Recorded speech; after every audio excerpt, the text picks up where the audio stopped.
Hello friend, good morning. आप सब कैसे हैं फ्रेंड? मैं आशा करता हूँ आप सब अच्छे होंगे। हाँ तो फ्रेंड, आज का जो टॉपिक है वो है इजराइल जॉब्स के बारे में। फ्रेंड, आप लोगों को भी पता है कि जैसे मुझे कोई नया अपडेट मिलता है, नया इन्फॉर्मेशन मिलता है जॉब्स के बारे में, वैसे मैं सोचता हूँ कि आप लोग को सबसे पहले मतलब इन्फॉर्मेशन दिया जाए, बताया जाए। तो फ्रेंड, फाइनली अभी इजराइल का न्यू रिक्वायरमेंट आ चुका है। जी हाँ, न्यू रिक्वायरमेंट आ चुका है। तो जैसे हमको मालूम चला रिक्वायरमेंट के ये बारे में, वैसे सोचा कि क्यों ना आप लोग से इन्फॉर्मेशन दिया जाए, आप लोग को बताया जाए। क्योंकि फ्रेंड, आप लोग का सबसे ज़्यादा कमेंट अभी के डेट में, यानी कि आज की डेट में सबसे ज़्यादा कमेंट हमारे वीडियो पे इजराइल जॉब्स के बारे में ही आता है। सबसे ज़्यादा लोग कमेंट करते हैं, आप लोग भी जाकर देख लीजिए। और सबसे ज़्यादा व्यू भी इजराइल जॉब्स के बारे में ही आता है। तो आप लोग को भी पता है फ्रेंड कि जिस टॉपिक पे सबसे ज़्यादा कमेंट आता है, जो टॉपिक को सबसे ज़्यादा लोग लाइक करते हैं, तो हमारा वीडियो उस टॉपिक पे सबसे मतलब पहले आता है, सबसे जल्दी आता है। तो फ्रेंड, अभी न्यू रिक्वायरमेंट आ चुका है। आपसे बता दूं कि न्यू रिक्वायरमेंट, नया रिक्वायरमेंट आ चुका इजराइल के लिए। जी हाँ, न्यू रिक्वायरमेंट आ चुका। तो अभी इसके बारे में मैं बताऊंगा। सबसे पहले मैं बात करूंगा फ्रेंड कि क्या क्या ट्रेड का रिक्वायरमेंट है। जी हाँ, कौन कौन से जॉब का रिक्वायरमेंट है और किस ऑफिस में रिक्वायरमेंट है। फ्रेंड, आपसे बता दूं कि ये इंडिया की टॉप ऑफिस का रिक्वायरमेंट है, यानी कि इंडिया की बेस्ट ऑफिस का रिक्वायरमेंट है। तो किस ऑफिस का रिक्वायरमेंट है, इसके बारे में मैं बात करूँगा फ्रेंड कि इंटरव्यू कब है, यानी कि किस डेट का इसका इंटरव्यू है। जी हाँ, इसके बारे में हम बात करेंगे। इसके बाद फ्रेंड मैं बात करूंगा कि क्या एक्सपीरियंस चाहिए। सबसे बड़ा चीज़ इसी में लोग गड़बड़ हो जाते हैं फ्रेंड कि एक्सपीरियंस के बारे में वो लोग अच्छे से समझ नहीं पाते। तो वीडियो पूरा देखिएगा, थोड़ा सा वीडियो स्किप करिएगा तो समझ लिए फिर घबरा जाएगा। क्योंकि एक्सपीरियंस की सबसे कंपलसरी चीज़ में इसमें क्या एक्सपीरियंस मांग रहा है, क्या डॉक्यूमेंट्स मांग रहा है, इसके बारे में मैं बताऊँगा। और इसके बारे में भी बात करूँगा कि एज कितना चाहिए। जी हाँ, एज कितना चाहिए। मैं हर वीडियो में बताता हूँ फ्रेंड कि एज इजराइल जाने के लिए एज कितना चाहिए, ठीक है ना। फिर भी हमारे बहुत से भाइयों का कमेंट आता है, तो अगेन मैं दोबारा बताऊंगा कि क्या एज इसमें चाहिए।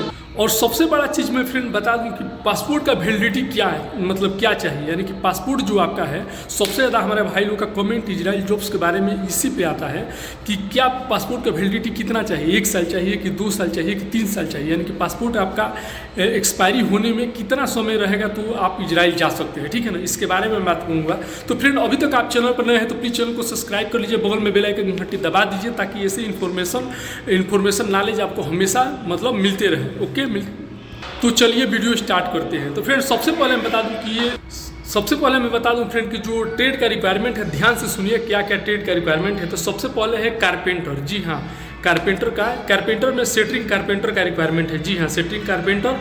इसके बाद मेसन। जी हाँ, मेसन का भी रिक्वायरमेंट है। इसके बाद टाइल्स मेसन और टाइल्स मेसन दोनों, मतलब मेसन बोले तो राजमिस्त्री हो गया, जिसको हम लोग हिंदी में बोलते हैं, ठीक है ना। टाइल्स मेसन, जैसे कि ये टाइल्स है, ठीक है ना, ये टाइल्स मेसन भी चाहिए, यानी कि टाइल्स लगाने वाला मिस्त्री भी चाहिए, ठीक है ना। इसके बाद फ्रेंड है जो चौथा, वो है इलेक्ट्रीशियन। जी हाँ, इलेक्ट्रीशियन का भी रिक्वायरमेंट है। इसके बाद स्टील फिक्सर का भी रिक्वायरमेंट है। इसके बाद सिविल फोरमैन का भी रिक्वायरमेंट है फ्रेंड, इसमें सिविल फोरमैन का भी रिक्वायरमेंट है। और इसके बाद प्लम्बर का रिक्वायरमेंट है। जी हाँ, प्लम्बर भी चाहिए फ्रेंड, ठीक है ना। एक बार और अगेन ध्यान से सुनिए, कारपेंटर, सेटरिंग कारपेंटर, मेसन, इसके बाद से tiles mason, electrician, steel fixer, civil foreman और प्लम्बर। हमारे बहुत से भाई लोग का कमेंट भी आता था कि सिविल फोरमैन, स्टील फिक्सर और कारपेंटर का रिक्वायरमेंट के बारे में बताइए। तो फ्रेंड, फाइनली अभी रिक्वायरमेंट आ गया। जैसे हमको मालूम चला इन्फॉर्मेशन के बारे में, रिक्वायरमेंट के बारे में, तुरंत मैं देर ना करते हुए सोचा कि मैं तुरंत वीडियो बनाकर आप लोगों को बताया जाए, ठीक है ना फ्रेंड। तो सबसे पहले मैं फ्रेंड बता दूं कि जो इसका जो डेट है, जो रिक्वायरमेंट चलने वाला है, वो 18 मई को। जी हाँ, 18 मई से ये रिक्वायरमेंट चलने वाला है, ठीक है ना। ये ऑफिस का रिक्वायरमेंट है, यानी कि वॉक इन इंटरव्यू ऑफिस पे ये चलेगा, ठीक है ना। फाइनल क्लाइंट इंटरव्यू, जब वॉक इन इंटरव्यू यानी शॉर्टलिस्टिंग आप करा लेंगे तब आपका फाइनल क्लाइंट इंटरव्यू होगा, ठीक है। तो सबसे पहले चीज़ मैं फ्रेंड बता दूं कि किस ऑफिस का रिक्वायरमेंट है। तो जी हाँ, ये ऑफिस है डायनेमिक ऑफिस। इसके लास्ट में मैं डायनेमिक ऑफिस का पूरा एड्रेस भी बताऊंगा। डायनेमिक ऑफिस यानी कि इंडिया की टॉप ऑफिस का रिक्वायरमेंट है। सबसे ज़्यादा मेन पावर से जो इजराइल का रिक्वायरमेंट आ रहा है, अभी डायनेमिक ऑफिस से आ रहा है, ठीक है ना। इसके बाद सेकेंड में एशिया पावर ऑफिस में भी इसका रिक्वायरमेंट आता है, लेकिन डायनेमिक में सबसे ज़्यादा अभी फ्लाइट बंद होगा, डायनेमिक से ही हो रहा है, ठीक है ना। तो अब हम बात करेंगे फ्रेंड कि क्या एक्सपीरियंस चाहिए। सबसे बड़ा चीज़ है इसमें एक्सपीरियंस क्या चाहिए। तो फ्रेंड, आपसे मैं बता दूं कि इसमें साफ साफ लिख दिया गया है कि minimum 3 year experience, golf experience compulsory, यानी कि गोल्फ का 3 साल का एक्सपीरियंस आपके पास होना चाहिए। 3 साल बोले तो 36 मंथ, यानी कि 36 मंथ कम से कम गोल्फ का एक्सपीरियंस आपके पास होना चाहिए। अगर 36 मंथ से यानी कि 3 साल से गोल्फ का कम एक्सपीरियंस होगा तो आप ऑफिस पे मत जाइएगा, डायनेमिक ऑफिस पे, ठीक है ना। इसमें साफ साफ लिख दिया है कि चाहे सऊदी रहे हो, दुबई रहे हो, कतर रहे हो, बहरीन रहे हो, मान कोई भी कंट्री में गोल्फ में अगर आप काम किए हो 3 ईयर्स यानी कि 3 साल, तो ही आप ऑफिस पे जाइएगा। जो बंदे लोग ये कारपेंटर है, मेसन है, टाइल्स मेसन है, इलेक्ट्रीशियन है, स्टील फिक्सर है, सिविल फोरमैन है, प्लम्बर, ये सब ट्रेड से 7 ट्रेड का रिक्वायरमेंट है।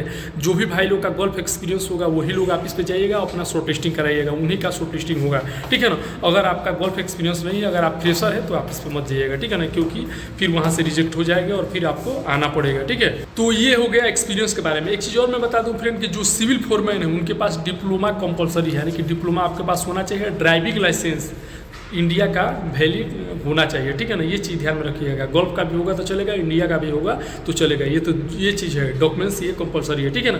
अब फ्रेंड हम बात करते हैं कि पासपोर्ट का वैलिडिटी, यानी कि पासपोर्ट का जो आपका डेट है वो कितने साल का चलेगा, ठीक है ना। तो कम से कम 3 ईयर्स यानी कि 3 साल एक्सपायरी होने में, पासपोर्ट का जो डेट है एक्सपायरी होने में 3 साल होना चाहिए। 3 साल से अगर पहले अगर आपका पासपोर्ट एक्सपायरी होगा तो भी आप मत जाइएगा। इसीलिए मैं फ्रेंड हर वीडियो में, एवरी वीडियो में मैं बताता हूँ कि डॉक्यूमेंट्स, पासपोर्ट जो कुछ भी है अगर आपको बनाना है तब बना कर रेडी कर लीजिए, ठीक है ना। चाहे डॉक्यूमेंट्स है, एक्सपीरियंस सर्टिफिकेट है, बायोडाटा है, कुछ भी अगर आपको बनाना है, ड्राइविंग लाइसेंस है, तो बना कर रखिए, क्योंकि इंटरव्यू कभी भी आ सकता है, ठीक है ना। इंटरव्यू कोई डेट और मुहूर्त देख कर नहीं आता है, इंटरव्यू एक बैक आता है, मैं तुरंत आप लोग को शेयर करता हूँ, ठीक है ना। अब हम बात करेंगे फ्रेंड की एज क्या चाहिए, क्योंकि हमारे बहुत से भाई लोग का कमेंट आता है, इसे मैं हर वीडियो में बताता हूं। तो फ्रेंड मैं एक नहीं, मैं हमको लग रहा है कोई वीडियो में मैं बताया हूं कि जो एज है स्टार्टिंग का 25 साल यानी कि 25 ईयर्स, और जो एंड है, जो लास्ट जो एज का डेट है वो है 45 ईयर्स, ठीक है ना।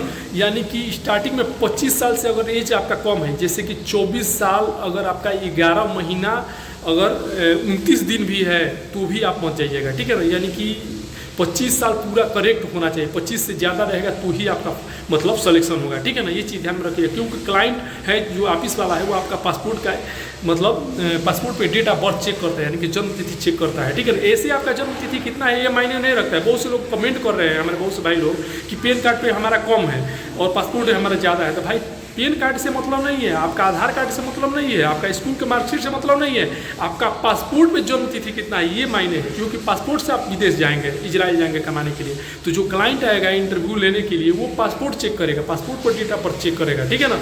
बाकी ऐसे आधार कार्ड पे आपका एज मान लीजिए कि 30 साल है, 25 साल है या 45 साल है या कम है या ज़्यादा है, उससे हमको कोई मतलब नहीं है। लेकिन पासपोर्ट पे जो ये डेट है वो 25 साल एज होना चाहिए स्टार्टिंग में, मतलब जाने के लिए, और जो लास्ट एज लिमिट है वो 45 साल, यानी कि 45 साल 5 दिन भी अगर आपका एज हो गया, 1 दिन भी अगर एज हो गया 45 साल 1 दिन भी, तो भी आप पहुँच जाइएगा।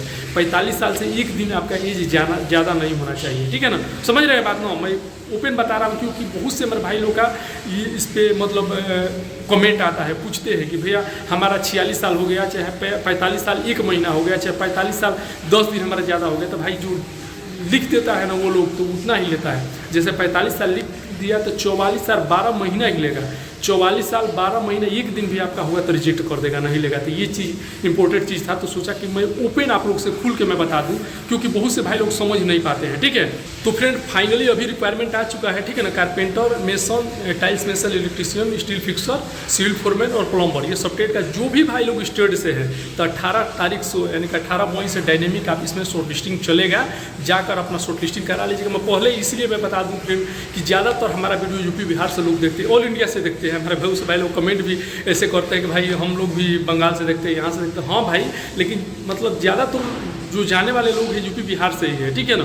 तो वो लोग कमेंट करते हैं कि भैया हमको बिहार से जाने में 2 दिन का समय लगता है, दिल्ली 1 दिन का समय लगता है। तो इसीलिए मैं बता दे रहा हूँ, आज है 15 मई और 18 मई से शॉर्ट लिस्टिंग स्टार्ट है। जो भी भाई लोग स्टेट से है अपना जाकर आप इस पर शॉर्ट लिस्टिंग करा लीजिए, जिसका शॉर्ट लिस्टिंग होगा उसी का फाइनल क्लाइंट इंटरव्यू होगा, ये चीज़ ध्यान में रखिएगा, ठीक है।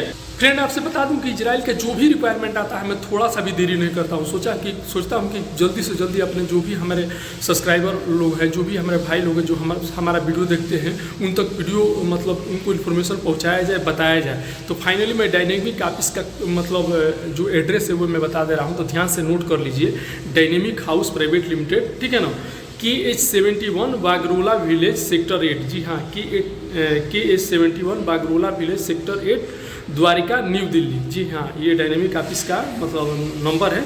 और कॉन्टेक्ट नंबर नोट कर लीजिए 01141170411। ये ऑफिस का कॉन्टेक्ट नंबर है। सुबह 10 बजे से लेकर शाम को 5 बजे के बीच में आप कभी भी कॉल कर सकते हैं, ठीक है ना। तो ओके फ्रेंड, आई होप हमारा इन्फॉर्मेशन आप लोग को अच्छा लगा तो लाइक कीजिएगा, अपने दोस्तों को भी शेयर कीजिएगा। और अभी तक हमारा चैनल सब्सक्राइब नहीं किया तो प्लीज़ हमारा चैनल सब्सक्राइब कर लीजिएगा। और फिर मिलते हैं नेक्स्ट वीडियो में। आज के लिए बाय बाय, गुड बाय।